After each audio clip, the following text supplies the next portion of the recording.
Hello guys, welcome to my channel Shri. तर आज आपण बघणार आहोत चमचमीत आळूवडी फ्राय कसा करायचा ते. तर त्यासाठी मी इथे बेसनपीठ घेतलं आहे. त्यानंतर लसूण, हिरवी मिरची, कोथिंबीर आणि अर्धा चमचा जिरे टाकून मिक्सरला बारीक वाटण काढून घेतलं होतं, ते याच्यात टाकलं आहे. नंतर हळद, अर्धा चमचा लाल तिखट, चवीनुसार मीठ आणि थोड्या ओवा टाकून पाणी टाकून हे पीठ व्यवस्थित मिक्स करून घेतलं होतं. त्यानंतर आळूचे पानं स्वच्छ धुवून पुसून त्यावर हे पीठ लावून घ्यायचं आहे.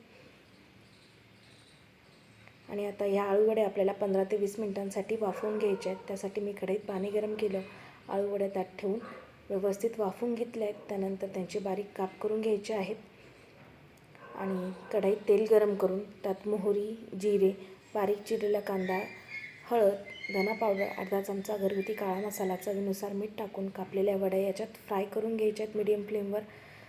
5 मिनिटांसाठी झाकण ठेवून एक वाफ काढून घ्यायची. वरून कोथिंबीर टाकायची. आपल्या आळूवडी फ्राय रेडी आहेत. रेसिपी आवडल्यास चॅनलला लाईक आणि सबस्क्राईब करा. Thank you for watching.